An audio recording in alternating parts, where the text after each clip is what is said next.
მე-20 საუკუნის 60-იან წლებში, მაშინ როდესაც საქართველო 56 წელს რუსეთის იმპერიის მიერ მიყენებულ მორიგ ჭრილობას გულჩახვეული იშუშებდა, საქართველოს ცაზე ამოწყინდა ვარსკვლავი, რომელმაც ხალხს იმედი ჩაუსახა და ეროვნული ღირსების გრძნობა განუმტკიცა. ეს ვარსკვლავი გახლდათ პატარა გოგონა, 60-იანი წლების სენსაცია, რომელიც შემდგომ მსოფლიოს უნიკალურ მოვლენად გადაიქცა. ჭადრაკის ისტორიაში პირველი დიდოსტატი ქალი, საჭადრაკო ოსკარის პირველი და არაერთგზის მფლობელი, 5 გზის მსოფლიო ჩემპიონი, 5 გზის საბჭოთა კავშირის ჩემპიონი, საჭადრაკო ოლიმპიადის 11 გზის ჩემპიონი, ევროპის თასის 2 გზის მფლობელი, პირველი ქალი, საერთაშორისო დიდოსტატი ვაჟთა შორის, ჭადრაკის დედოფალი ქალბატონი ნონა გაფრინდაშვილი გახლავთ დღეს ჩვენი სტუდიის სტუმარი.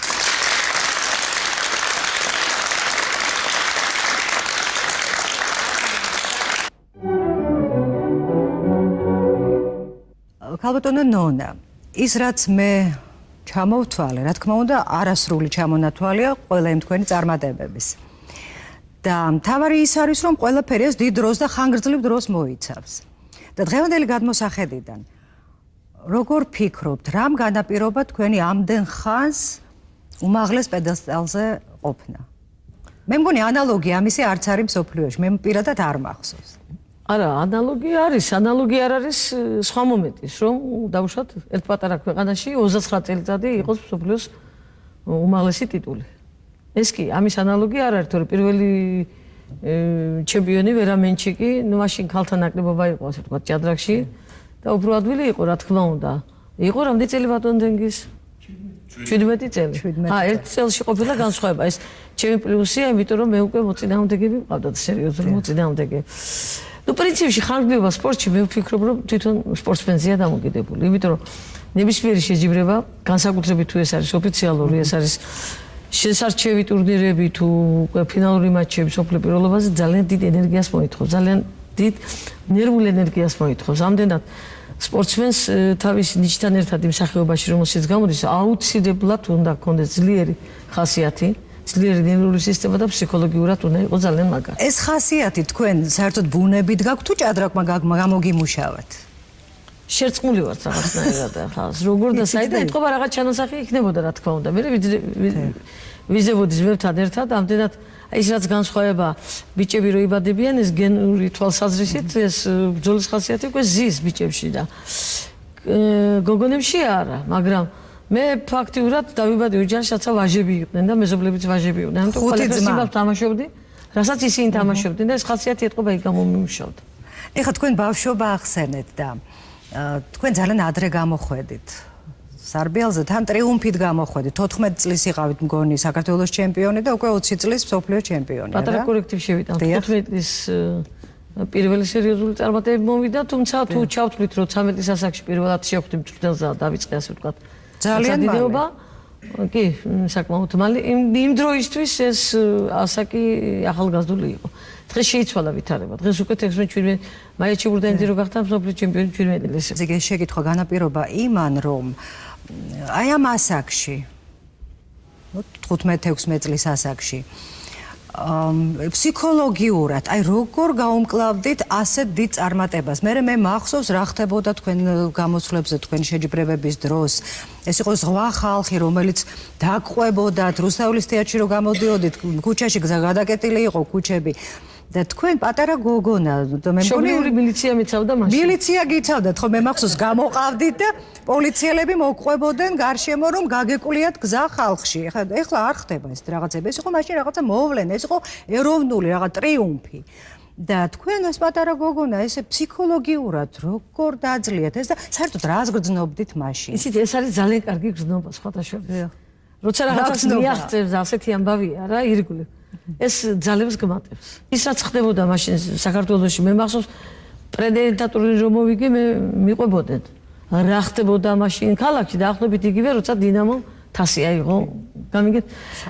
მაგრამ მე ნელ-ნელა მიეჩვია მას ხალხი. როდესაც მე ჩემპიონი გავხდი პირველად და დავბრუნდი მოსკოვიდან, სადგურში ჯერ ერთი ხომ როგორ მოვიარე ეს საქართველოს ტერიტორიაზე, ჩემი კუპე ღია იყო.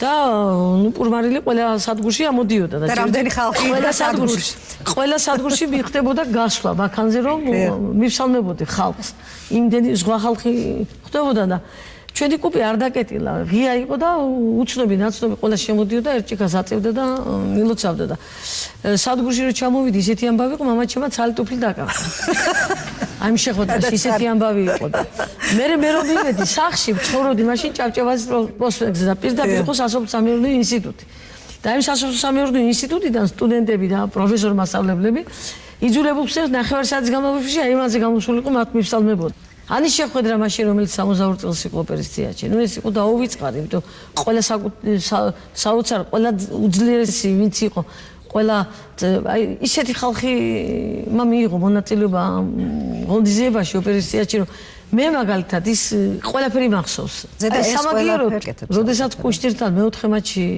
მოვიგე ეს მეოთხე მატჩი შენარჩუნება პირველი მატჩი მოვიგე 62 წელს ბიკოვასთან და მე საერთო მატჩი ვითამაშე კუშტირთან აი კუშტირთან ბოლო მატჩი ნუ ორი მატჩი მოგებული მქონდა 8 ნახევარ და 4 ნახევარ და პარტიების მიხედვით ეს მესამე მატჩიც მასე უნდა დამთავრებულიყო მაგრამ მთელი მატჩი ავად ვიყავ.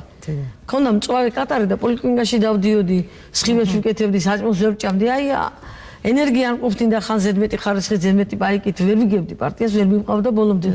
მატჩი მაინც დავამთავრე 8 ნახევარი 7 ნახევარი მოვიგე და რო დავბრუნდი გულშემატკივრის პირველი კითხვა იყო.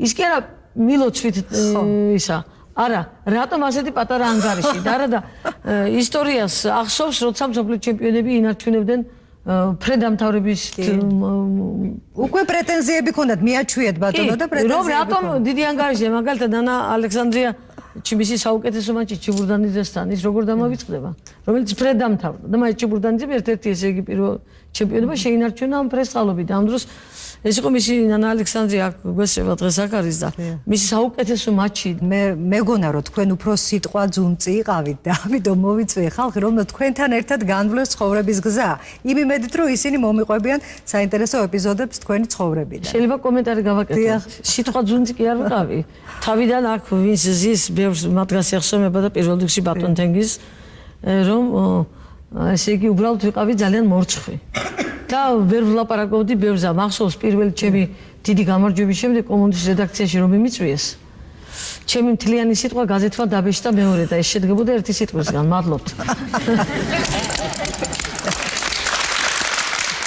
ხო მაგრამ დღეს უკვე ისე მივეჩვიე იცით ნუ დამაწერინებ და 24 საათი შემიძლია ვილაპარაკო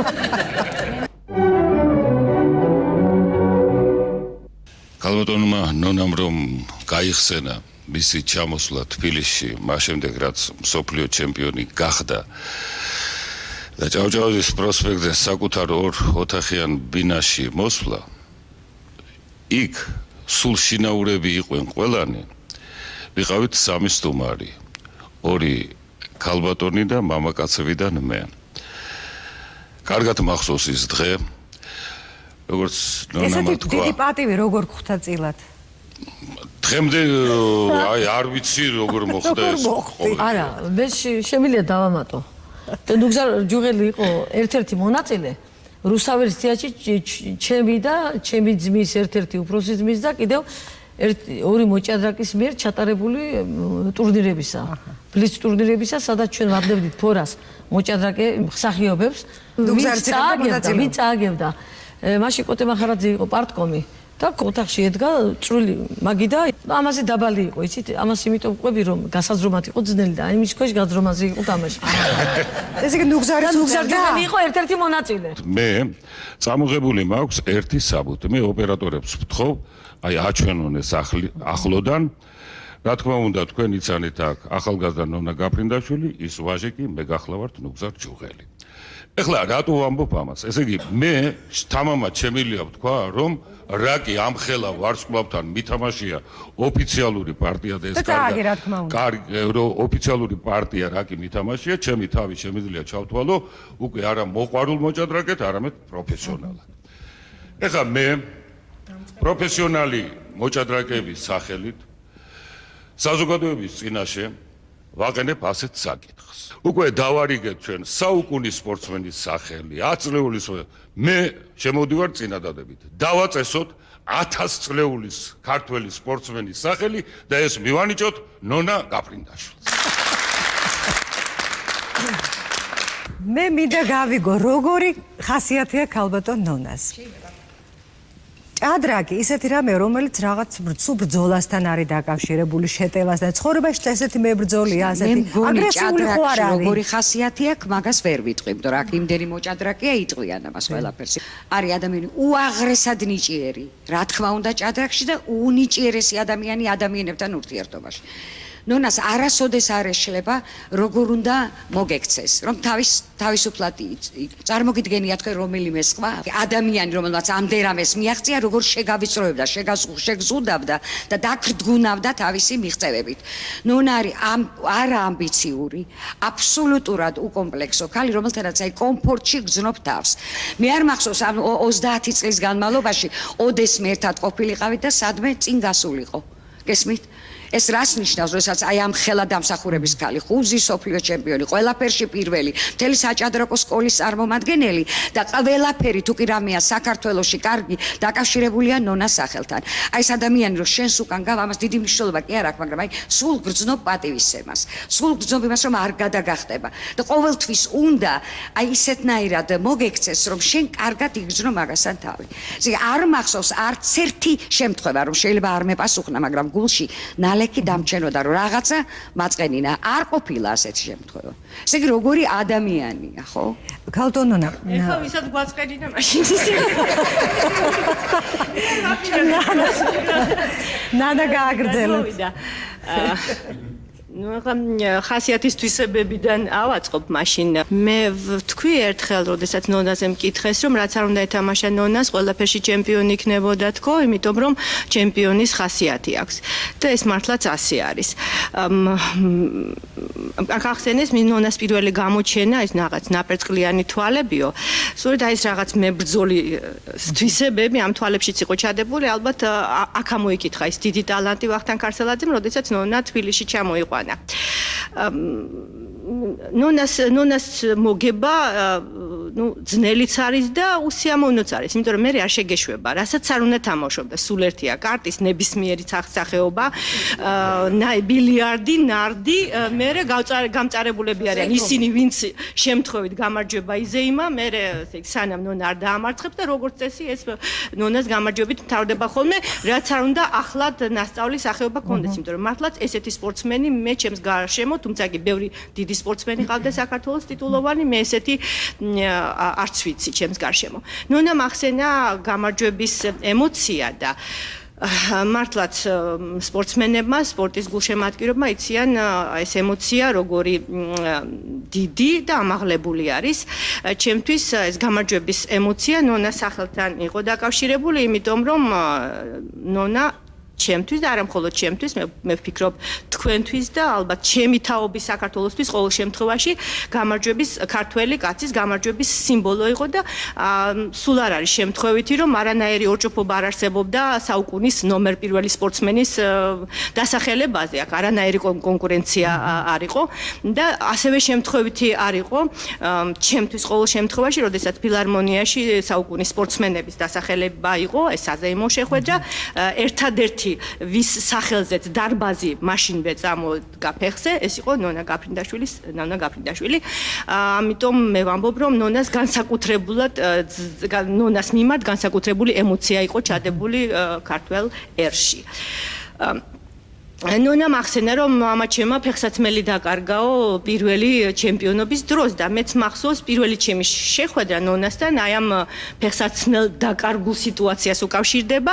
მაშინ სულ პატარა ვიყავი და ახალი დაწყებული მქონდა ჭადრაკის თამაში და ქარსელაძემ ნონა რადგან ჩემპიონი ბრუნდებოდა, ქარსელაძემ მთელი ჯგუფი ახალ პატარა მოჭადრაკეები, ნორჩი დამწყები მოჭადრაკეები წაგვიყვანა ნონას დასახვედრად და იქ მართლაც ისეთი სიტუაცია იყო, ისეთი რაოდენობა იყო გულშემატკივრებისა, სხვა ხალხი ვთქვი, რომ მისათვის რომ გადავრჩენილიყავით და ყველა ფეხსაცმელი შეგვჩენოდა, ჩვენ მოახერხეს, რომ ჩვენ შევეგდეთ აი დაკიდებული ხიდი რომ არის სადგურის თავზე და ნუსყოდეთ ამან გადაგვარჩინა ჭყლეტისაგან და მაშინ რაღაც ერთი კუნჭულით თვალის, პატარა კუნჭულით მოვკარი თვალი ნონა გაფრინდაშვილს. ნონასთან აი პირველი შტაბ-ეჭდილება ნონა საოცრად ძლიერი პიროვნება არის, ძალიან ჯიუტი არის, ახლა ყველაფერი დადებითი ნამდვილად არ გააჩნია, ესეც არ არის საქმე, როგორც მული ხატავდა. საოცრად ოპტიმისტი, საოცარი რწმენის ადამიანი არის, ძლიერება მე უკვე ვახსენე, მისი გადაარწმუნება ძალიან ადვილი არ არის, თუ უიმედო არა. ჯიუტია თუ პრინციპული? პრინციპულიც არის და ჯიუტიც. შეიძლება რომ ესე იყოს. და მე მახსოვს, როდესაც ნონასთან მატჩს თამაშობდი, მახსოვს მეოთხე პარტია, ნონა მაშინ მე არც პიროვნულად არ ვიყავი მომწიფებული, რომ ასეთი მატჩისათვის გამეძლო, როგორც მოჭადრაკე და როგორც პიროვნება, იმიტომ რომ მატჩში არა მხოლოდ შენი პროფესიული თვისებები, საჭადრაკო ფაქტორი მოქმედებს, არამედ პიროვნებაც უნდა იყოს ძლიერი და მე ამ მომენტისათვის როგორც პიროვნებაც არ ვიყავ ისე ჩამოყალიბებული. ამიტომ აქ ესე გვადნივა ერთ კარში იყო თამაში მატჩი, მაგრამ იყო მომენტი მატჩის დასაწყისში, მე მეოთხე პარტია ვახსენე, როდესაც თანაბარი ანგარიში იყო ჯერ კიდევ და მეოთხე პარტია ჩემი უპირატესობით თარდებოდა, ნუ ეხლა ნონა მეცემა და დაიწყება დისკუსია, მაგრამ მე ჩემსაც ვიჩემებ, რომ მეოთხე პარტია ჩემი უპირატესობით მიდიოდა, ზედმეტი პაიკი მყავდა და დროც მეტი მქონდა და ამ დროს ნონას თვალებს შევეჭიხე.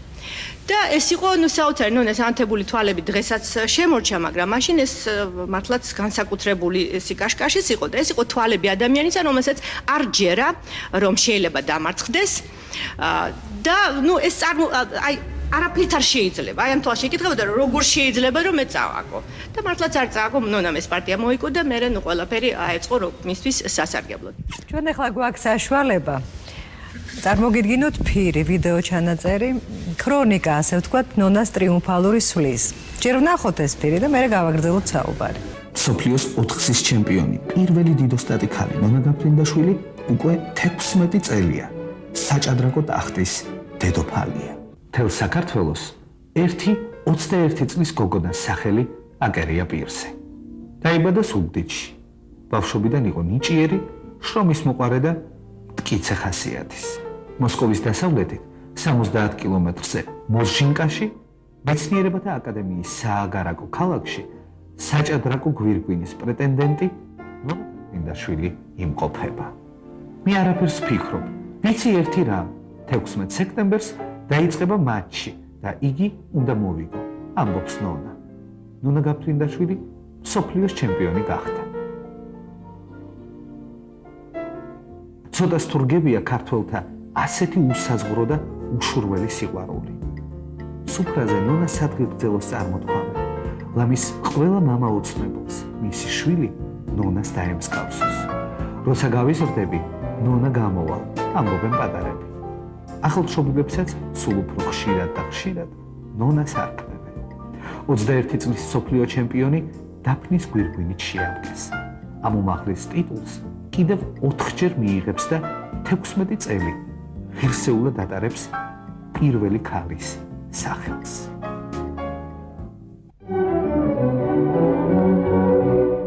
ნონა არის კოლხურად თავდაჭერილი და ძალიან იშვიათად რომ აგრძნობინებს ადამიანს, რომ ის ან უტაქტოდ მოიქცა, ზედმეტის თქვა, პირიქით უადვილებს ხანდახან არსებობას მის საზოგადოებაში.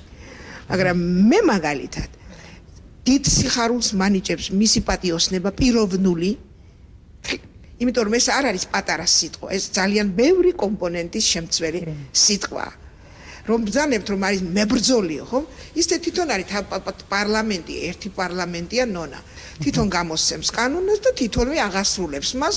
ნონა არის საოცარი ნიმუში იმისა, როცა ადამიანი ასწრებს უდიდეს გამარჯვებებს სპორტულს, ასწრებს იყოს მშვენიერი დედა, მშვენიერი ბებია, მშვენიერი მეგობარი თავისი მეგობრებისა და არასოდეს არ დატოვებს ის გაჭირვებაში მის მეგობარს. გარემოცვას. მე მინახავს აი როგორ არის ის ჭადრაკის სამყაროს გამო ხანდახან ნერვებაშლილი, ხანდახან აღშფოთებული, მაგრამ არასოდეს არ მინახავს და არ მომისმენია მისგან რაიმე ისეთი აი რომელიც მის ღირსებას არ ეკადრებოდეს ან სიტყვა რაღაცას რო გმობს, არასოდეს არ იხმარს ისეთ სიტყვას, რომელიც ნონა გაფრინდაშვილს არ ეკადრება. ქალბატონ ნონა, აი ამ ხნის განმავლობაში იყო სიძნელეები, იყო შეიძლება გულგაცრუებაც, იყო რაღაც ტკივილი წყენაც იყო ალბათ, იმიტომ რომ მე ისიც კი მახსოვს, როცა თქვენ მოსკოვის გუნდის წარმომადგენელს ეთამაშებოდით, იქ იყო რაღაცა პრობლემები, შეიძლება უფრო ძლიერი ზურგი იყო იმათი მხრიდან, თქვათ, რუსეთის სპორტსმენებს მეტი ზურგი ქონდათ ვიდრე თქვენ, თუმცა თქვენ საბჭოთა კავშირის გუნდში თამაშობდით, მაგრამ იყო თუ არა ესეთი მომენტი, როცა გითქვიათ, რომ არაფერი აღარ მინდა დავანებებს მორჩა მეყოფა. არ ყოფილა ასეთი რაღაცა. იყო რა თქმა უნდა, მაგრამ თქვენ რომ ამბობთ, იცით, ბევრი ჭორი მოყვა შემდეგ აი გართულებებს, რომელიც გარკვეულ მომენტში იყო, მაგრამ ეს გართულებები იყო სულთა სპორტული თვალსაზრისიდან გამომდინარე. ეხებოდა მხოლოდ და მხოლოდ ორგანიზაციულ საკითხებს. იმიტომ რომ ჩემი ძირითადი მეტოქე, სამჯერ შევხვდი მატჩში და ამიტომ უწოდოთ მას ალა კუშნერი. ასე გამოდიოდა რომ მასთან მატჩი საბჭოთა კავშირში უნდა ყოფილიყო. სად შეიძლებოდა ერთი საქართველოში, რუსეთში და ბალტიისპირეთში. ეხლა როგორც მე ვთავაზობდი თავიდან. იცით რა შეა საქმე? პრინციპში ბევრი მათგანისთვის აქვს მნიშვნელობა. ჩემთვის იმდენი მნიშვნელობა არ ქონდა და მე გეტყვით ახლა. ჩემთვის რაც უფრო შორს ვითამაშებდი, არა, ჩემიანებისგან ასეთ მატჩს, ჩემი გულშემატკივრებისგან უფრო შორს უკეთესი იყო, იმიტომ რომ ეს ფეხბურთი რასაც აყვირი ხარ და ყიჟინას მაყვება ხალხი. ეს არის სულ სხვა ბრძოლა ჭარაკის დაფაზე და მე ამას იმიტომ ვამბობ, რომ აი მაგალითად, როცა გახმაურებული მატჩის შემდეგ, რომელიც 9 წლით გადაიდო კუშნერთან, იმიტომ რომ იქ კუშნერის ბრალი იმდენად არ იყო, რამდენადაც მთელი ჯგუფი დიდო სტატებისა, რომელსაც უნდა დაემტკიცებინათ, რომ საბჭოთა კავშირის ფედერაცია იმდენად სუსტია, რომ მატჩს ვერ ატარებს. ყველაფერი გააკეთეს, რომ მატჩი ჩაეშალათ და 9 წლით გადაეტანათ. ამ დროს შემდეგი მატჩი მე და კუშნერმა 2 წუთში მოვილაპარაკეთ. იცით, მაგრამ საინტერესოა აქ რამოდენიმე დეტალს მინდა მე შევეხო. მე როდესაც აი ეს მატჩის ვერ მოვაწესრიგეთ, მას არ უნდა ბალტიისპირეთში თამაში. უნდა და რუსეთში მე ვეუბნებოდი რომ მე ვარ მსოფლიო ჩემპიონი, ჩემთან უფლებას ვერ მივცემ რომ მე ჩამოვიდე და ვითამაშო რუსეთში, მაგრამ არა აქვს მნიშვნელობა ვეუბნებოდი. შენ ამოირჩიე, გინდა ციმბირში იყოს. რუსეთის ნებისმიერ ქალაქში მზად ვარ ჩამოვიდე, მხოლოდ 9. ამ შემთხვევაში საქართველოს მეორე 9 იყოს საქართველოში და ესეც შენ ამოარჩიე. იმიტომ რომ მე ვთქვა, ჩემთვის მნიშვნელობა არ აქვს სადავარ და რაც შეეხება გულშემატკივრებს, შენზე დაკლებ გულშემატკივრებს მე რუსეთში ნამდვილად არ მეყოლება მეთქი და ეს არ იყო უბრალოდ ბაქი-ბუქი. უბრალოდ ძალიან კონტაქტიანი ვარ, იცით, როცა დასასვენებელ სახლებში ჩავდიოდი ხოლმე მოსკოვი იქნებოდა ეს თუ რუსეთის სხვა ადგილი, როცა ოლიმპიადისთვის მზადებოდი და ასე და ასე. რამოდენიმე დღე მჭირდებოდა იმისათვის რომ მთელი ის ხალხი ყველა ჩემი გულშემატკივარი გამختارიყო. რატომ? იმიტომ ბილიარდს თამაშობდი, პინგ-პონგს თამაშობდი, ფრენბურთს თამაშობდი. და აბსოლუტურად არავის არ მეუბნებოდი უარს, ესე იგი ჭადრაკს რომ მომამთავრდი, უკვე გაქცეული ვიყავი ოთახიდან და სხვადასხვა სპორტული მასში ვიყავი ჩართული და ამდენად როცა კონტაქტში შედიხარ ადამიანთან ის შენ მხარეზე გადადის და თბილისში მე ხარ რატომ ახსენებ? რაჯობია, გულშემატკივრები ფანტასტიკურია, რა თქმა უნდა და როცა შენი გულშემატკივარი, როცა მსოფლიო პირველობაზე ცოტა ფეხი წამოგისდება დაუშვათ, ან ისე ვერ დაიწყებ რაღაცა რა. მე მიხდებოდა ჩემი თავის დაწყნარებას და გულშემატკივრის დაწყნარებას. ამას მეტი ემოციები უნდა, როცა შორს ახარ, იქ მარტო შენ თავს აწყნარებ. ამიტომ მეტი ენერგია გენახება. და ისე ბარემ გავაგრძელებ ამ თემას და რუსეთთან მე მიმართებაში ძალიან ბევრი საინტერესო ეპიზოდიც მაქვს. აი, როდესაც პირველად მოჟენკაში ვემზადებოდი ეს აკადემიკოსების ადგილია პირველი მატჩისთვის, მახსოვს, როდესაც ჩავედით. იქა ჩვენი ერთ-ერთი წარმომადგენელი სპორტ კომიტეტის ეკითხება დარაჯს, რომელიც შეხვდა პირველი. როგორი ამინდიაო? და შეხვდა ასეთნაირად. არის ცუდი ამინდი, იყო ცუდი ამინდი და ცუდი ამინდი იქნება, უგვითხრა. და ერთ კვირაში დარაჯიდან დაწყებული, ყველასთან კონტაქტი დამყარებული იყო და მაგალითად რო შევდიოდი ხოლმე ბილიარდის ათამაშოთ, იქ იყო აკადემიკოსებისათვის ცალკე იყო ბილიარდი, რომლებსაც გვარები ეწერა და კიები იყო კარადაში. ნებისმიერი კითი შემეძლო მეთამაშა. ესე იგი, ნებისმიერი რო მოვდიოდი იქიდან, აკადემიკოსები ესტრუმელი ძალიან კარგად მახსოვს, ყვავილები გამომიგზავნა სადგურში. ესე იგი, სურვილებით რომ გამემარჯვა ბიკოვასთან მატჩი. ესე იგი, თქვენ ამას ამ ურთიერთობით, რა თქმა უნდა. მე სასტუმროში რო წავედი გახსნაზე და დავბრუნდი, დამხვდა ბუკეტი ასევე ყვავილების და ეწერა. ესე იგი, გისურვებთ წარმატებას საშა და ეს საშა იყო მერვე კლასელი ბიჭი რომელსაც პინგ-პონგს ეთამაშებოდა და მისი ოჯახთან ერთად იყო იქ. როცა გამარჯვების შემდეგ იგივე სურათი დამხდა. მაგრამ ეს რაც შეეხება ჭადრაკს, აი ზუსტად მაშინ თითქოს არავინ არ მიცნობდა, ხო? ახალი პირველი მატჩი იყო სათამაშო და შესვენების დროს წავედი რა თქმა უნდა ფეხბურთზე, რომელიც ძალიან მიყვარს. მოსკოვის სპარტაკი ეთამაშებოდა რომელიღაც მოსკოვის გუნდს. თბილისიდან ვარ თამაშობდა. უბრალოდ წავედი რომ გადართულიყავი ასე თქვა ჭადრაკისგან. და ვიღაცა მიცნო, ვიღაც მოჭერაკი აღმოჩნდა, ასე იგი იმ ტრიბუნაზე. ეს გადავიდა ნელა და მთელი დასავლეთ ტრიბუნამ სკანდირება დაიწყო ნონა მოუგე ელიზაბეთს. თავიდან იცით არ მივაქციეთ ყურადღება და შესვენების დროს როცა ეს ასე ვთქვათ აგორდა და მე ისა ну ძალიან ის იყო უცნაური იყო იმ მომენტისთვის იმიტომ ეს იყო პირველი მატჩი მაგრამ უკვე განაწყოთ მაგალითად ხო და ამ ფეხბურთთან დაკავშირებით კიდევ მახსოვს როდესაც უკვე ცნობილი ვიყავი უკვე ეს იყო არ მახსოვს რომელი წელი მოსკოვში რაღაც ტურნირზე თამაშობდით გუნდურ პირველობაზე და მე და ქართველი ბიჭები წავედით ფეხბურთზე იყო ძალიან ცუდი ამინდი თოლწყაპი იყო ფაქტიურად და უხუდოთ ვიჯექი ჩემს უკან აღმოჩნდა ერთი პოლკოვნიკი და პირველი რაც მითხრა რომ ჭადრაკის მოყვარული აღმოჩნდა და იზვესტიაში რაღაც ეტიუდი ამოუხსნია და სწორი თუ არის ამოხსნა შემიმოწმეო მითხრა მე მეუნება თავზე რატომ არ გახურავს და მე ვთხარი არ მიყვარს მე რას ქვია არ გიყვარს რომ მოიხსნა თავის კაპიშონი დამახურა თავი უნდა შეინახო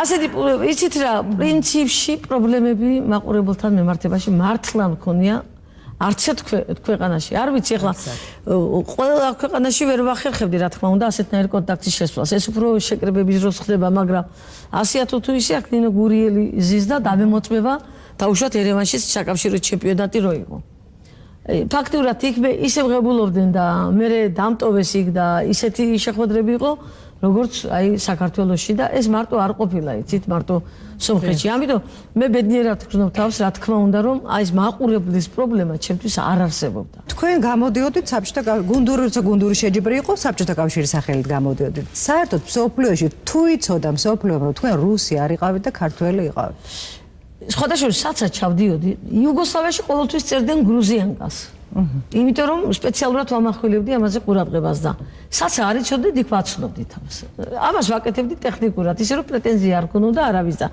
ერთი ოლიმპიადაზე იყო ნანა სად იყო ის ოლიმპიადა ბუენოს აირესში მივდივარ პარტიის სათამაშო და ვხედავ 4-დან 3 ქართველი ვიყავით ხო მივდივარ ოლიმპიადაზე და რაც ვხედავ აწერია რუსლანდ აჰა მე ვედი მაშინ საჯისკენ წავედი და მოხსენით მეთქი მე ვთხარ და დააწერეთ ან საბჭოთა კავშირი ან საქართველო. და მოხდა სიცილი და რა გაციდეთ მეთქი მე გაბრაზებული მივედი და შენამდე მითხრა იუგოსლაველი ვერეცი მოვიდაო. ხო შემდეგ და მე როგორც მიდიოდნენ ჩვენი მოჭადრაკეები ისე მიდიოდნენ თურმე და არ ვთხილებდნენ და სანამ თამაში დავიწყეთ უკვე დაწერეს USSR. ბატონო თენგი თქვენ ბრძანდებით ნონას ასე ვთქვათ ბიოგრაფი. რა ყველაფერი იცით ქალბატონი ნონას შესახებ. მაგრამ ამ შემთხვევაში მე მინდა გკითხოთ, რომ არ ყოფილიყო ნონა გაფრინდაშვილი. იქნებოდა ასეთი პლეიადა ქართველი ქალების მოჭადრაკეების, მიუხედავად იმისა, რომ მანამდე უკვე არსებობდა ქართული საჭადრაკო სკოლა, თვითონ ნონა გაფრინდაშვილის გამოჩენამდე. რასაკვირველი არ იქნებოდა. არავითარ შემთხვევაში. აი რატომ? იმიტომ რომ მაგალითი იყო. აი ყველა ვინც ახლა დღეს აგერ შესანიშნავი დიდო სტატი გვესწრება პრეტენდენტი, ყველაფერი, ესე იგი ვიცე-მსოფლიო ჩემპიონი, აგერ პრეტენდენტი და კიდე რამდენია. ეს არ იქნებოდა რო არ ყოფილიყო ნონა. ყველას უნდოდა რომ ნონა რო გამოჩნდა, ყველას უნდოდა რომ ნონა გამختارიყო. და ამიტომ დიდი მოძრაობა წამოვიდა. მით უმეტეს რომ ნონამ დაიწყო წარმატებით სვლა 56 წელში, როცა თბილისის და საქართველოს ჩემპიონი გამოვიდა.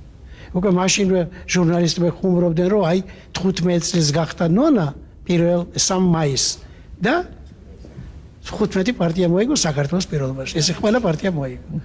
აი იქიდან სიყვარული მოდიოდა. მე ნონას 13 წლიდან ვიცნობ და იქიდან მოყოლებოდა დღემდე ჩვენ ახლა მეგობრები ვართ, ბევრი საერთო გვაქვს და მე როგორც თქვენ ბრძანეთ ნონას ცხოვრებას ძალიან კარგად ვიცნობ. ისიც კი როცა ნონა წავიდა აზერბაიჯანში სათამაშოდ ვაშტა ამიერკავკასიის პირველობაზე მას დაუბარე მე უთხარი ნონა ერთი კაცი მოვაი ხოლმე ის მაგალითებს აიღებს შენგან ინტერვიუს ის პარტიის შედეგებს ის დამიერეკავს რომ ლელოში მივცე მე ლელოში მუშაობდი 40 წელიწადი ვიქ უნდა მივცე მოთხრა და შენ იმ კაცს უარი არ უთხრა მე ეს მისი მეუღლე გახდა აი თქვენი ჩაწყობილი ყოფილა ვარ უკაცრავად ბატონთეგის თქვენ გააგრძელებთ აუცილებლად მაგრამ მე მინდოდა ხალხო ნონასთვის მეკითხა და სწორედ თქვენ დამასწარეთ ეხლა როგორ გაიცანით და სად გაიცანით თქვენი მეუღლე ბატონთეგის ახლა თავის დავალება მიუწია ის გადმოცემდა სპორტულ შედეგებს ხოლმე ლელოს. ქალბატონო ნელი, ამას ისტორია აქვს. მე არ მოგიღებ, მეკითხეთ, მოკლედ. თუ ისტორია ასეთია, რომ ლერი თანამშრომლობდა ლელოში. გვიგზავნიდა ყველაფერს რაც ხდებოდა აზერბაიჯანში. მით უმეტეს რომ მაგი გუნდებში იყო, ექიმი იყო. თვითონ კარგი ველორბოლელი იყო და საკავშირო კატეგორიის მსაჯი. და რო ჩამოვიდა ერთხელ ჩვენთან რედაქციაში ბიჭები შევიგროვეთ როგორც წესია და იმ სუფრაზე მუდაი შენ რას დამავალებოდა. მე ვთქვი თუ რამე იქნა დაგავალებდა. და ამიტომ როცა გავიგე რომ ნონა უნდა წავიდეს მე ვთქვი აი შენ ნონა შენ ჭადრაკი არ იცი და ის უარს არ გეტყვის მე ვთხოვ ნონას ვთქვი რომ შენ მოგწეს და მე აგზაინდა რასაკვირველია და ვეშტავდი და მე თქვენ გამოგიტყდათ არა მე არაფერ არ მითხრა ერთხელ მივედი გავიდა წელწადი მე და მივედი ნონასთან და დედამისმა მითხრა ქალბატონმა ვერა მითხრა რომ იქო სტუმარი ყავს მე ვთქვი შევხედოთ ვის სტუმარი ყავს შევხედა და ლერი ну ჩემი ნათლობა ასე ვთქვა დიჭადრაკში ნონასთან მატჩით დაიწყო რომელშიც დაუმარცხდი რა თქმა უნდა და მას მერე აი ესე 20 წელი გავიდა ერთად მოვდივართ მე მინდა ну აი ნონაზე ხა რა უნდა ვთქვა იმაზე მეტი რაც უკვე ითქვა და ყველაფერი იცის ნონას აი პიროვნული აი რაღაც შეიძლება ძალიან პატარა მომენტი მაგრამ აი მაინც გავიხსენო ერთი ტურნირი ეს იყო მალაიზიაში როდესაც მონაწილეობდით ნონაც, ნანაც და მეც. ეს იყო საზონათაშორისო ტურნირი, საიდანაც უნდა გავსულიყავით პრეტენდენტთა ტურნირში. Ну, ამ დროს დაემთხვა მსოფლიო პირველობა ფეხბურთში. ნონა არ იცავდა არანაირ რეჟიმს, ესე იგი. არა, რეჟიმი, სხვანაირი რეჟიმი გავაკეთე. ხო.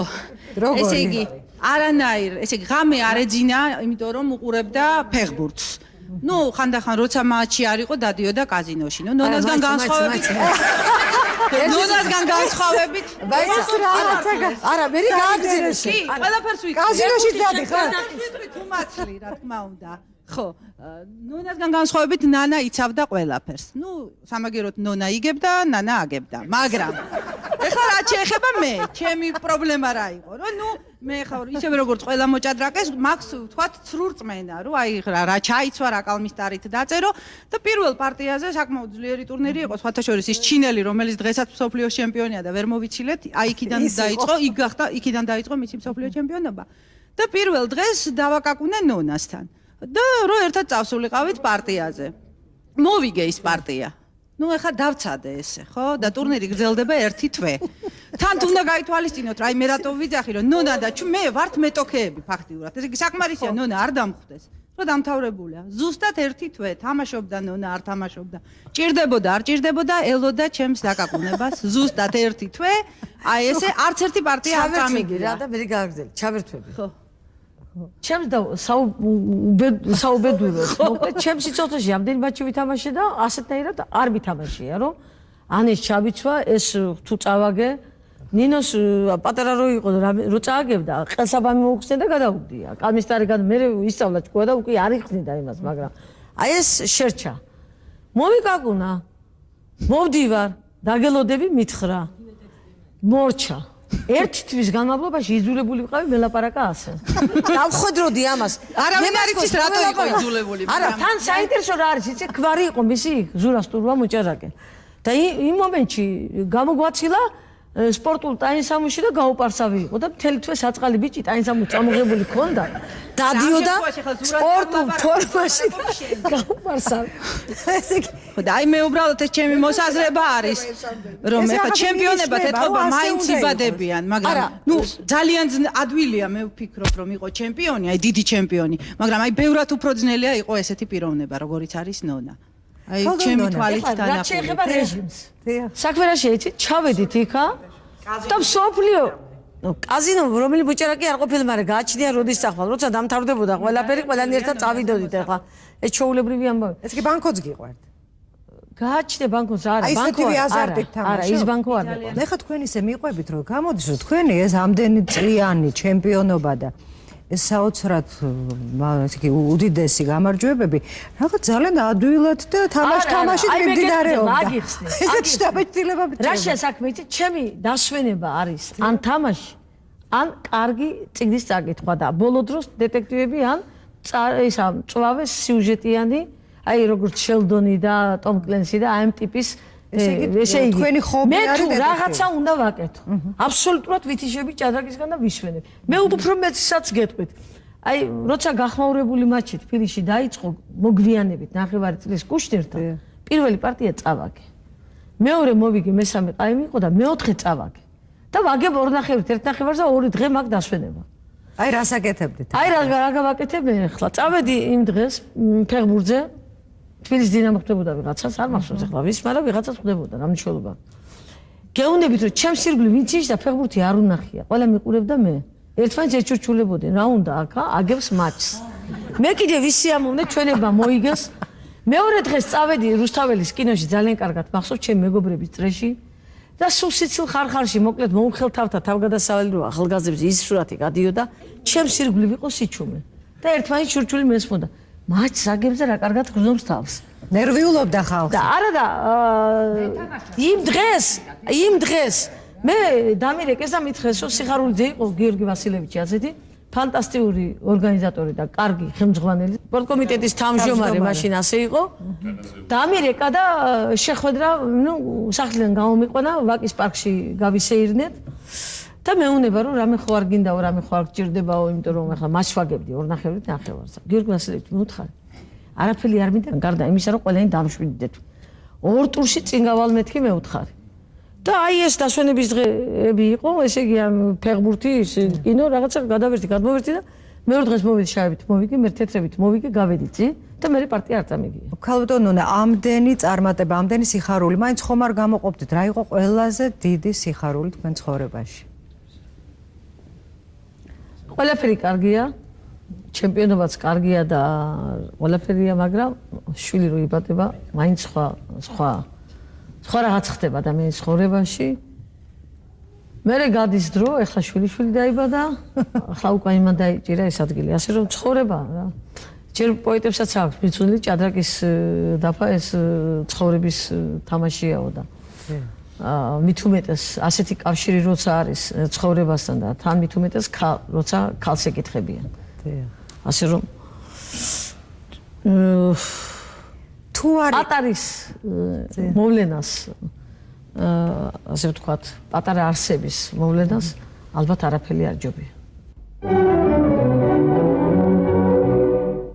ამ დღეებში მაისში თქვენ გისრულდებათ 60 წელი. ძალიან მშვიდად უყურებ მაგ წლებს. ადამიანი მთავარია როგორ გნობს თავს და რა ენერგიითაა და ახლა ყოველ შემთხვევაში ჯერჯერობით ცხოვრებას განვაგრძობი. იმ თვალსაზრისით რომ ჭადრაკის თამაშიც კი მსიამოვნებს, ასე ვთქვათ, ჩაბმული ვარ საზოგადოებრივ ცხოვრებაში და რო იტყვიან კი არ ვარსებობ, არამე ცხოვრობ და ეს არის ძირითადი და ამიტომ წლებს ასე ვთქვათ, აქ ახლა რო ინატრო რომ უფრო ახალგაზრდა ვიყო, ეს არავითარი აზრი არ აქვს. ყველა ასაკს თავისი ასე ვთქვათ, ამ გავლილ ეტაპებს თავისი სიამოვნება ინჭებია ჩემთვის. და უმადური ვიქნები რომ მე ახლა კიდევ რაღაცა დავიწყო. ამიტომ მე ფიქრობ რომ ეს არ არის კიდევ ისეთი ზღვარი რომ ადამიანმა რაღაცა იფიქროს და რა ვიცი. არასდროს არ მომიპარავს წელი, ვერც მომიპარავდი, თუმცა იმდენი იწერებოდა რომ შვიდად უყურებ, შვიდად. თქვენ ამ დონის სპორტსმენი, ამდენი წარმატებები, ამდენი გამარჯვებები. თქვენ წესით დიდარი ქალი უნდა იყოთ. იცით რა, მე ნათქვამი მაქვს, როცა საუკუნის სპორტსმენის დაჯილდოება იყო და მომიწია სცენაზე, ასე ვთქვათ, რაღაცა სიტყვა მეთქვა, ძალიან მოკლე სიტყვა ვთქვი, რომლითაც მიმართ იმ საზოგადოებას, რომელიც იყო იმ დარბაზში და უთხარი ასეთი რაღაცა, რომ ჩემი ყველაზე დიდი განძი ეს იყო ხალხის სიყვარული მეთქი და ჩემი თაობის ხალხს მეტი სხვა არაფერი არ ქონია. და მაშინ ფული ეს ჩვენ ვიყავით პრივილეგიურ მდგომარეობაში, რა თქმა უნდა, ჩვენ არ გვიჭირდა, მაგრამ ჩვენი ესე იგი ეს იყო მაშინ ვერ დააგროვებდი, არ იყო ესეთ ფულზე ლაპარაკი, ეს იყო ჩვეულებრივი საცხოვრებლად რო გეყოფოდა ისეთი პრიზები. დღეს უკვე სხვა ამბავია, იცით? და კიდევ ერთხელ ვიმეორებ, რომ ჩვენი თაობისთვის ყველაზე დიდი განძი ეს იყო ხალხის სიყვარული. ჟურნალისტი ეკითხება, რომ რა მოგცეთ ჭადრაკმაო და ნონა მაქრეს იგი რაღაც დარტყმა მიაყენა მოწინააღმდეგეს და აქ უპასუხა, რომ ყველაფერი ფულის გარდა. ასეთი ვიქტორ ვასილევი არსებობს სპორტული ჟურნალისტი. რა მითხრა, იცი, რაღაც დამოუკიდებელ საქართველოზე საუბრობდით. ეს იკლინებოდა სადღაც 85 წელი. თქვენ განთავისუფლდებით. თქვენ აუცილებლად განთავისუფლდებით და არასოდეს არ დაიღუპებით. ისეთი ხალხი ხართ, მე ნონა გაფრინდაშვილს ვიცნობ. ვისაც ასეთი რისკის და ასეთი მიზანსწრაფვის უნარი აქვსო, ის ერი უნდა მიქნებაო.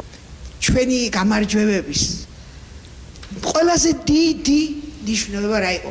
ჩვენ ეროვნული თვალსაზრისით შევიწროებული მონობაში მყოფი ერი რაღაცნაირად ბედნიერი ვიყავით. იმით, რომ ცოცხლები ვართ, ღონიერები ვართ და ჩვენ გვაქვს ნონა. გამარჯვების იმედი. ფეხბურთი რა იყო? სხვა არაფერი არ იყო. ჩვენი ეროვნული ღირსების აღნიშვნა იყო. მე ასე დავიწყე კიდე ჩვენ დღევანდელი გადაცემა, რომ ნონა გაფრინდაშვილი იყო ჩვენი ეროვნული ღირსების ეტალონი. ჩვენ ახლა ვახსენეთ დღეს საუბარში თქვენი საავტორო წიგნი მარსი ჩემი ცხოვრებისა, რომელსაც ამთავრეთ სიტყვებით. მთავარი რისკენაც მივისწრაფოდი, იყო გულწრფელობა. ძალიან დიდი მადლობა გულწრფელობისთვის. ჩვენთან მობრძანებისთვის გისურვებთ ბედნიერ იუბილეს 60 წლის თავს, ბედნიერებას და წარმატებას. მადლობთ. და სიყვარულს, რომელიც არ გაკლიათ დღესაც ხალხის. ძალიან დიდი მადლობა. და ბოლოს, ქალბატონ ნონა, ჩვენ ტრადიციულად ფირმისაგან შვარცკოპი და ხენკელი, ფირმის წარმომადგენელი გვანცა ბჭედლიშვილი გადმოგცემთ საჩუქარს. თან საჩუქარს ღებულობ. თან საჩუქარს.